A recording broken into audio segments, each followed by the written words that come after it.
갈라진 틈이 있습니다. 그 갈라진 틈으로 빛이 들어옵니다. 오히려 잘된 것이죠. 그렇습니다. 인생에 갈라진 틈이 있습니다.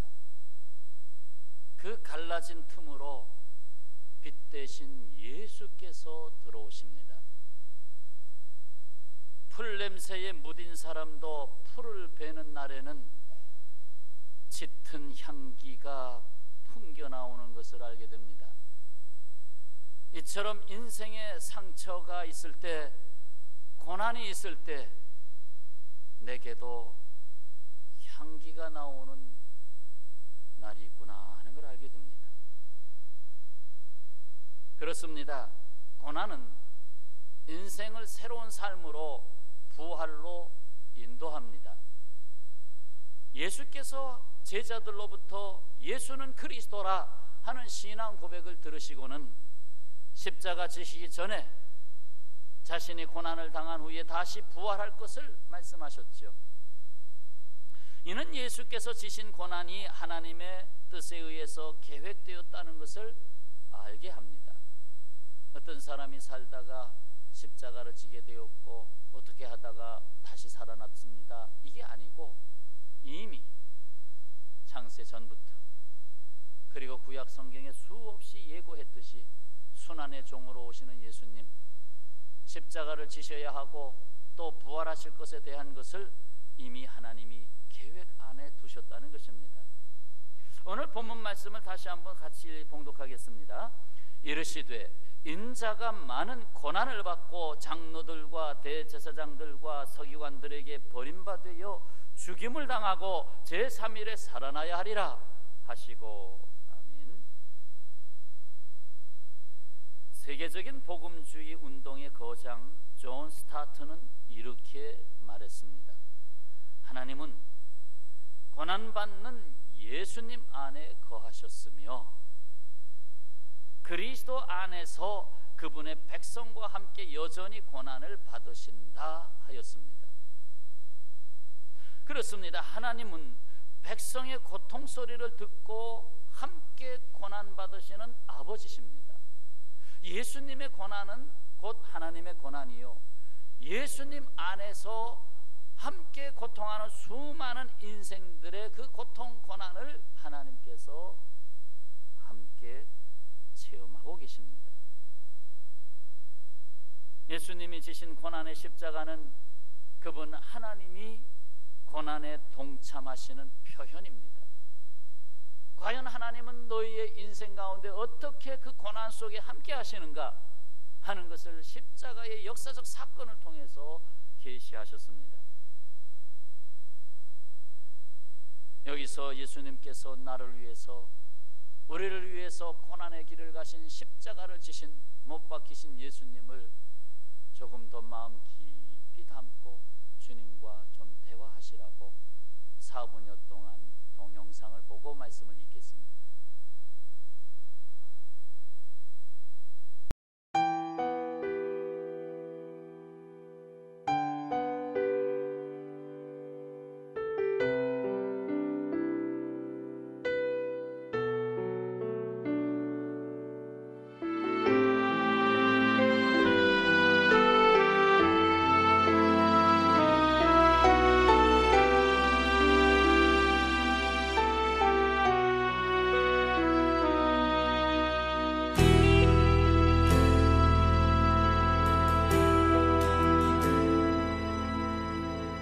십자가에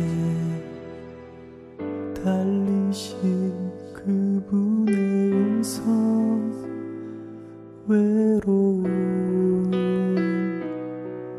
음성,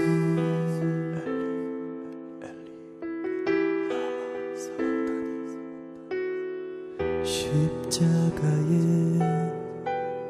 달리신 그분의 기도, 용서의 기도.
어깨엔 채찍질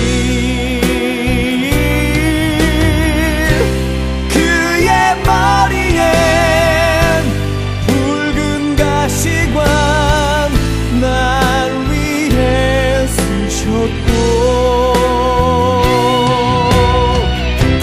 나의 귓가엔 거친 망치 소리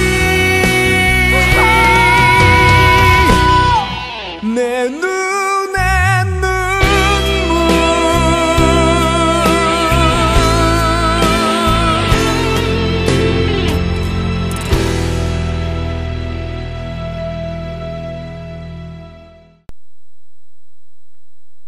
성경에 기록된 사람 중에 가장 극심한 고난을 받은 사람은 욥이지요. 욥. 욥이 얼마나 고난을 겪었으면 그럴까요? 10명의 자녀 한꺼번에 잃었습니다. 전 재산을 잃었습니다. 자신의 건강까지 순식간에 다 잃었습니다. 잃을 만한 것은 다 잃었습니다. 오직 남아있는 마지막 숨소리, 거기에다가 이 같은 아내의 말은 더 이상의 고통이 없을 겁니다. 아내가 뭐라고 했습니까? 자기와 평생을 같이 할 수 있는, 자기를 알아주고 이해해 줄 수 있는 사람, 아내의 입에서 나옵니다. 당신이 그래도 자기의 온전함을 굳게 지키느냐? 하나님을 욕하고 죽어라. 하나님을 욕하고 죽으시오. 당신 때문에 다 망했어. 하나님 욕하고 죽으시오. 사랑하는 여러분, 욥의 모든 고난은 하나님의 사랑 가운데 모든 것이 갑절로 회복된 건 아시지요? 그 고난을 겪고 난 다음에 재산도 2배로 주셨죠. 자녀도 10명 다시 주셨죠. 귀로만 하나님의 음성을 듣던 욥이 눈으로도 주님을 배웠는다고 고백했지요. 그럼 됐지요. 그러나 그것이 문제가 아닙니다. 그것을 제가 말씀드리려고 하는 게 아닙니다. 고난을 겪으면 영광이 오겠지, 그것만 간단히 말씀드리려고 하는 게 아닙니다. 이 욥의 고난은 하나님께서 허락하신 고난이었다는 사실입니다. 바로 그것을 알고 있으라는 것입니다. 하나님께서 허락하신 고난이었다는 겁니다. 그러면 하나님께서 그 고난 중에 함께 하시고 있다는 말과 같습니다. 내가 허락했어요. 내가 알고 있는 것입니다. 내 고난이 곧 나의 고난이 된다는 것입니다. 욥이 고통하고 있을 때 하나님이 고통하고 있다는 말입니다. 그렇습니다. 하나님은 종종 고난을 부활로 인도하는 통로로 사용하십니다. 동화작가 안데르센, 그 안데르센은 매우 가난한 집에서 태어나가지고 초등학교도 들어가질 못했습니다. 알코올 중독자인 아버지는 안데르센을 심히 학대했습니다. 그런 역경 속에서 그의 피난처가 하나 있었는데 바로 다락방이었습니다. 다락방에 올라가서 거기서 상상의 날개를 펴고 꿈을 꿉니다. 내가 이런 그 상상의 나라로 들어가 버립니다. 그가 동화 작가로서 세계적인 명성을 얻었을 때 그가 이런 말을 했습니다. 생각해보니 나의 역경은 정말 축복이었습니다. 가난했기에 성냥팔이 소녀를 쓸 수 있었고, 못생겼다고 놀림을 받았기에 미운 오리 새끼를 쓸 수 있었습니다. 사실 학대를 받았기에 다락방은 그의 동화를 만들어내는 상상의 나라의 소재가 되지 않았을까요? 바다의 적조가 번질 때에 온갖 방법으로 물리치려고 하지만은 제대로 되질 않습니다. 그러나 단번에 물러가는 방법이 있습니다. 태풍입니다. 태풍이 올라오면, 지나가면 적조는 순간 사라집니다. 왜요? 물을 다 뒤집어 놓기 때문에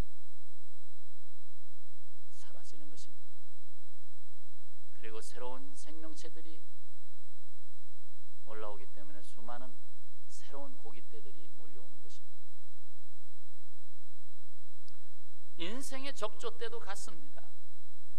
설상가상으로 태풍과 같이 몰아치는 시련, 그것으로 인하여 내가 죽을 것 같지만 사실상 그것이 나의 인생의 적조를 거두어내는 것입니다. 죄로 붉게 물든 적조와 같은 인생, 그것을 고난이 거두어냅니다. 사실 우리가 엄청난 시련에 들어갈 때요, 죄를 지을 수가 없습니다. 내 자신을 그리스도의 피로 씻어내는 시간이 됩니다. 내 인생이 새로 깨어 일어나는 시간이 됩니다.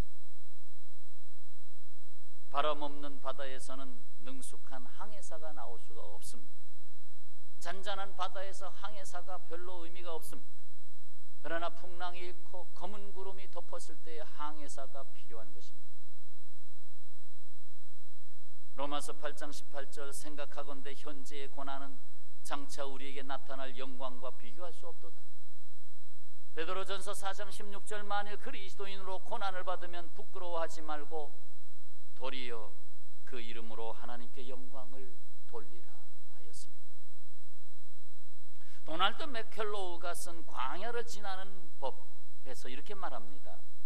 하나님은 어려움과 고통으로 우리의 주의를 먼저 끌고 그 어려움과 그 고통 속에서 우리의 주위의 시선을, 그동안 여기 했던 시선을 잠시 들어서 신이시여, 신이 계시다, 우리의 주의를 끌고 그 다음에 우리를 잠잠케 하신 뒤에 그 다음에 우리를 고쳐주신다 하였습니다. 우리를 잠잠케 하시고, 그동안 내 힘으로 내 말로 살았습니다. 내가로 살았습니다. 그걸 잠잠케 하시고, 이제 내가 할 일이 없구나, 내가 이 지경에서 무엇을 할 수 있겠는가, 그렇게 하신 후 주님은 치료를 시작하신다. 고통은 내가 얼마나 연약하고 힘이 없고 의도 없고 보잘것없는 존재인가를 또 깨우치십니다. 모든 것이 가능하다고 여기고 살아가는 사람의 문제는 자기가 최고라는 착각에 빠집니다. 그러니까 거기에 빠져들어가는 거지. 자기라는 아성을 쌓고 거기에 빠져들어가는 거지. 그럴 때 고통을 통해서 하나님은 그에게 말씀하십니다.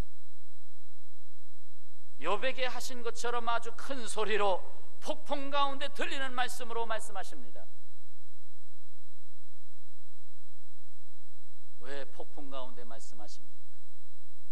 욥이 겪은 고난이 폭풍과 같은 일순간에 모든 걸 다 쓸어가는 시련이었습니다.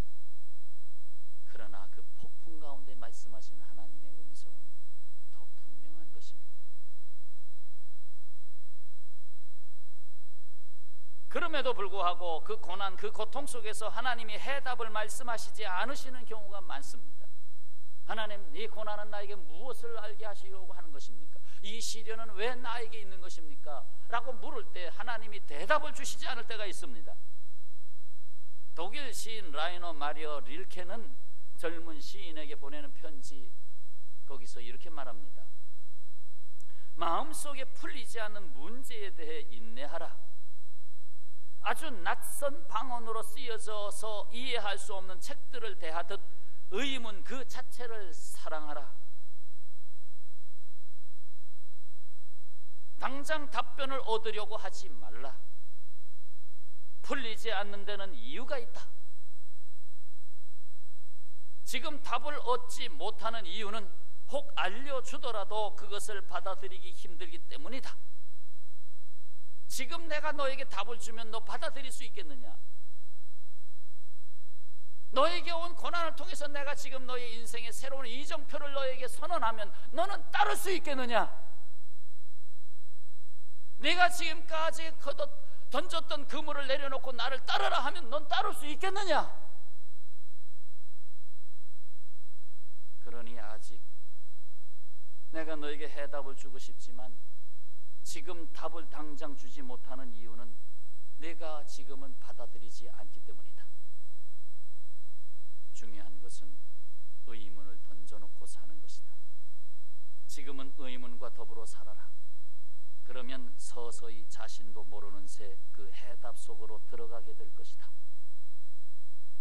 자신도 모르는 새 그 해답 속으로 들어갈 것이다. 내 평생 살아가는데 내가 모르는 동안에 그 해답 속으로 이끌림 받을 것이다. 뭡니까? 그 고난이 내가 알 수도 없고 스스로 만들 수도 없는 인생으로 인도해 가고 있다는 것입니다. 고난이, 그 고난에 대해서 내가 다 해석할 수 없는데, 그러나 나중에 돌아보니 그 고난이 오늘의 나를 만들어가고 있다는 것이었습니다. 인내하라. 마음속에 풀리지 않는 문제가 있을 때 인내하라. 사랑하는 여러분, 우리를 지으신 하나님은 우리 인생의 목적이 되십니다. 하나님은 목적이십니다. 목적의 원인이시고 그 목적을 이루기 위해서 세상을 창조하셨고 우리를 이 세상에 보내셨습니다. 그리고 우리를 부르신 하나님은 우리의 인생의 목표를 수정하십니다. 그 목적에 대해서 우리의 인생은 인생의 나름대로의 목표가 있습니다. 그런데 그것이 평행선으로 가서는 안 되거든요. 하나님의 목적에 의해서 인생이 지음을 받았는데 인간은 누구든지 삶의 목표를 설정하고 그 목표를 위해서 살아갑니다. 그러면 이 목적과 하나님 목적과 인간 목표가 어떻게 돼야 됩니까? 내가 목표를 정했는데 그 목표를 좀 바꿔야 되겠다, 내가 바꿔야 되겠다, 내가 이렇게 하면 되겠다 하고 화이트로 지우고 지우개로 지우면 되나요? 잘 안 됩니다. 내 생각, 내 가치관, 내 고집, 내 방식으로 굳어진 것을 스스로 바꿀 수가 없습니다. 내가 나를 바꿀 수 있다고요? 못 바꿉니다. 사랑과 진리의 하나님이 원하시는 결론에 내가 스스로 도달할 수가 없습니다. 그래서 여기서 하나님은 우리를 이 세상 현실이라는 삶 속에서 우리를 훈련시킵니다. 죄악이 번성하고 폭풍우가 불고 성공과 실패가 반복되고 이 삶 속에서 우리를 훈련하십니다. 그걸 두 글자로 표현해서 고통이다 라고 표현할 수 있습니다. 고통. 인생엔 많은 고통이 있습니다. 고난이 있습니다. 역경이 있습니다. 시련이 있습니다. 그것을 통해서 나를 쪼개십니다. 그러나 더욱 중요한 사실은 우리의 그 고난 가운데 주님이 함께 하신다는 것입니다. 평상시에 갖지 못했던 가족도 누가 하는 사람이 아프면 그 아픈 사람에게 온갖 시선과 정성이 다 그리 들어갑니다. 심지어 뭘 하려고 모아놨던 재물도 그냥 거기에 다 쏟아붓는 것입니다. 내가 고난을 겪고 있는 것을 하나님이 이미 허락하셨고 그 고난 속에 하나님은 나를 보고 계시고 그 고난을 통해서 우리를 깨뜨리시고 그래서 하나님이 원하시는 것으로 만들어 가십니다. 결국 뭡니까? 하나님은 고난을 통해서 하나님의 목적과 인간의 목표가 점점 일치하는 방향으로 가도록 우리의 목표를 수정하십니다. 성경에 변화라는 단어가 나오잖아요. 성화라는 단어가 나오잖아요. 그게 뭡니까? 하나님의 목적에 나의 인생의 목표가 수정되어 가는 과정입니다. 계속 주여 내 원대로 마옵시고 아버지의 원대로 하옵소서. 이것이 바로 예수님의 기도였지 않습니까? 그것이 십자가를 지기 위한 마지막 기도였지 않습니까? 하나님의 목적에 인간의 목표를 설정하고 나갈 때 그것이 일치해 가는 방향이 성화의 과정입니다. 내가 주님을 닮아가고 있다고 하는 표현인 것입니다. 그래서 매 주일마다 와서 하나님의 목적이 무엇인지를 다시 듣게 되고 한 주간 살아왔던 삶의 과정에서 하나님이 이게 뭡니까 갸우뚱했던 것들이 말씀 속에서 다시금 깨달아지고 깨어지고 변화가 일어나서 수정해 나가는 것입니다. 가지 단서가 있습니다. 그 고난을 통해서 나를 부르신 영원한 사랑의 하나님을 받아들여야 합니다. 고난을 겪을 때 그 고난 속에서 하나님을 원망하고 죽어라 이 말이 아니고, 이 고난을 통해서 나에게 들어오는 빛을 봐야 된다는 것입니다. 그 고난이란 틈새를 통해서 들어오는 빛을 봐야 된다는 것입니다. 그래서 내가 고난이 임했을 때 몰라 그러지 말고, 그럴 때일수록 성경을 펴서 읽으셔야 합니다. 그래야 폭풍 가운데 들리는 음성 찾기가 되는 것입니다. 난 몰라 하지 말고 도리어 주님 앞에 기도하며, 주여 내가 다 알지 못할지라도 결국 내 인생의 해답은 주님이십니다. 따라서 하시죠. 고난받으신 예수님은 내 인생의 해답이시다. 아멘. 내 인생의 해답. 오늘 성찬식이 있기 때문에 우리 학생들도 함께 했는데, 우리 학생들이 앞으로 살아갈 세대는 내가 이 부족한 종이 살았던 세대보다도 더 혼란스러운 세대라고 생각지 않을 수가 없습니다. 가치관의 혼란, 물질주의의 팽배, 문화의 수없는 충돌들, 그 속에서 살아갈 것입니다. 더군다나 한 자녀 낳는 세대 속에서 한 사람이 4명의 부모를 모셔야 하는 고난의 시대를 겪어야 됩니다. 그것을 마음에 생각하고 내 인생을 훈련하신 주님 앞에 내가 주님 없이는 살 수 없다, 예수 그리스도만이 나의 인생의 해답이다, 이것이 분명하지 않으면 인생을 계속 방황할 것이고, 그 방황하는 것 속에서 마지막에 눈을 감을 때 나의 인생은 무엇인가, 남는 것이 후회뿐입니다. 그리고 죽음에 대한 두려움입니다. 그러나 사나 죽으나 내가 주의 것이라고 하는 신앙 고백을 가질 수 있는 것은 바로 나를 위해서 십자가 지신 예수 그리스도의 고난 속에 해답이 있습니다. 내가 힘들고 어렵고 낭망스럽고 좌절하고 그럴 때 십자가에 달리신 하나님을 꼭 보셔야 합니다. 그리고 그 안에 내가 있다는 것을 잊지 마셔야 합니다. 그래서 로마서 8장 28절에 우리가 알거니와 하나님을 사랑하는 자, 곧 그의 뜻대로 부르심을 입은 자들에게는 모든 것, 그 속에 고난이 다 많이 들어가 있어요. 모든 것이 합력하여 선을 이루느니라. 아멘. 자, 오늘 제목 고난은 인생을 부활로 인도합니다. 하나님이 원하시는 영원한 가치의 삶에 이르게 하십니다. 사나 죽으나 이 하나님의 가치를 위한 삶, 이렇게 살아도 저렇게 살아도 70년 내외로 다 사실 텐데, 지나보면 하루아침에 지나가는 세상인데 하나님이요, 내게 주시는 목적을 발견해 나갈 수 있는 삶에 나의 목표를 맞출 수 있는 수정하는 삶이 꼭 되셔서 이 세상의 삶이 끝이 아닙니다. 이 세상의 삶은 훈련장입니다. 훈련소입니다. 선수를 만들어내는 훈련소입니다. 훈련소와 같은 이 세상에서 삶을 살다가 마지막 영화로운 하나님의 나라로 초대받을 때 거기서 훈련받은 자의 삶, 사랑이란 이런 것이다,